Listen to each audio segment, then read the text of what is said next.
اعوذ باللہ من الشیطان الرجیم، بسم اللہ الرحمن الرحیم۔ آج ہم سورہ آل عمران کی آیت نمبر 41 سے لے کر آیت نمبر 60 تک کا اردو ترجمہ پڑھنے کی سعادت حاصل کریں گے۔ تو آئیے شروع کرتے ہیں۔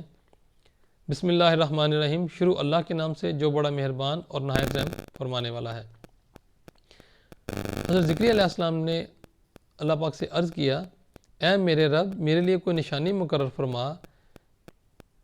تو اللہ پاک نے فرمایا، تمہارے لیے نشانی یہ ہے کہ تم 3 دن تک لوگوں سے سوائے اشارے کے بات نہیں کر سکو گے، اور اپنے رب کو کثرت سے یاد کرو اور شام اور صبح اس کی تسبیح کرتے رہو۔ اور جب فرشتوں نے کہا، اے مریم، بے شک اللہ نے تمہیں منتخب کر لیا ہے اور تمہیں پاکیزگی عطا کی ہے اور تمہیں آج سارے جہان کی عورتوں پر برگزیدہ کر دیا ہے۔ اے مریم، تم اپنے رب کی بڑی عاجزی سے بندگی بجا لاتی رہو اور سجدہ کرو اور رکوع کرنے والوں کے ساتھ رکوع کیا کرو۔ اے محبوب، یہ غیب کی خبریں ہیں جو ہم آپ کی طرف وحی فرماتے ہیں، حالانکہ آپ اس وقت ان کے پاس نہ تھے جب وہ قرآن اندازی کے طور پر اپنے قلم پھینک رہے تھے کہ ان میں سے کون مریم علیہ السلام کی کفالت کرے گا، اور نہ آپ اس وقت ان کے پاس تھے جب وہ آپس میں جھگڑ رہے تھے۔ جب فرشتوں نے کہا، اے مریم، بے شک اللہ تمہیں اپنے پاس سے ایک کلمہ خاص کی بشارت دیتا ہے جس کا نام مسیح بن مریم علیہ السلام ہوگا۔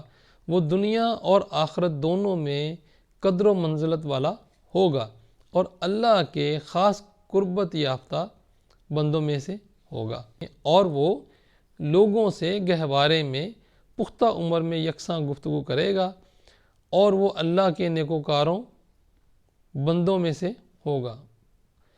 مریم علیہ السلام نے عرض کیا، اے میرے رب، میرے ہاں کیسے لڑکا ہوگا، حالانکہ مجھے تو کسی شخص نے ہاتھ تک نہیں لگایا۔ تو ارشاد باری تعالیٰ ہوا، اسی طرح اللہ جو چاہتا ہے پیدا فرماتا ہے۔ جب کسی کام کے کرنے کا فیصلہ اللہ پاک فرما لیتا ہے تو اس سے فقط اتنا فرماتا ہے کہ ہو جا، اور وہ ہو جاتا ہے۔ اور اللہ اسے کتاب اور حکمت اور تورات اور انجیل سب کچھ سکھائے گا، اور وہ بنی اسرائیل کی طرف رسول ہوگا۔ ان سے کہے گا کہ بے شک میں تمہارے پاس تمہارے رب کی جانب سے ایک نشانی لے کر آیا ہوں۔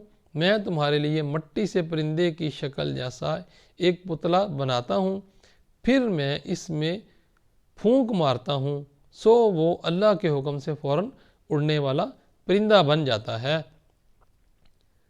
اور میں مادر ذات اندھے اور سفید داغ والے کو شفا یاب کرتا ہوں، اور میں اللہ کے حکم سے مردے کو زندہ کر دیتا ہوں۔ اور جو کچھ تم کھا کر آئے ہو اور جو کچھ تم اپنے گھروں میں جمع کرتے ہو، میں تمہیں وہ سب کچھ بتا دیتا ہوں۔ بے شک اس میں تمہارے لیے نشانی ہے اگر تم ایمان رکھتے ہو۔ اور میں اپنے سے پہلے اتری ہوئی کتاب یعنی تورات کی تصدیق کرنے والا ہوں، اور یہ اس لیے کہ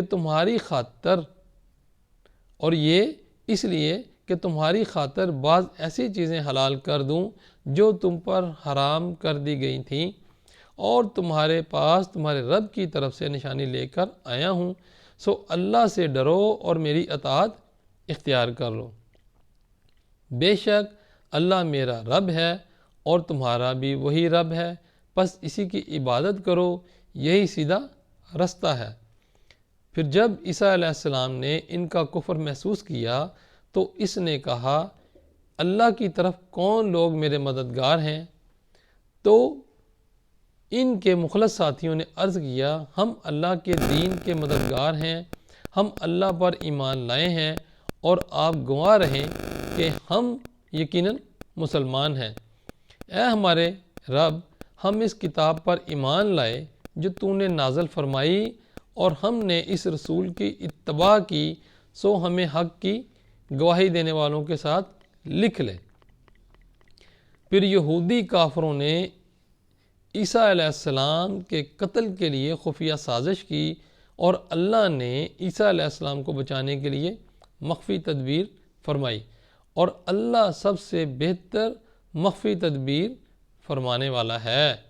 جب اللہ نے فرمایا اے عیسیٰ علیہ السلام بے شک میں تمہیں پوری عمر تک پہنچانے والا ہوں، جب اللہ نے فرمایا اے عیسیٰ علیہ السلام بے شک میں تمہیں پوری عمر تک پہنچانے والا ہوں اور تمہیں اپنی طرف آسمان پر اٹھانے والا ہوں اور تمہیں کافروں سے نجات دلانے والا ہوں اور تمہارے پیروکاروں کو ان کافروں پر قیامت تک برتری دینے والا ہوں، پھر تمہیں میری طرف ہی لوٹ کر آنا ہے، سو جن باتوں میں تم جھگڑتے تھے میں تمہارے درمیان ان کا فیصلہ کر دوں گا۔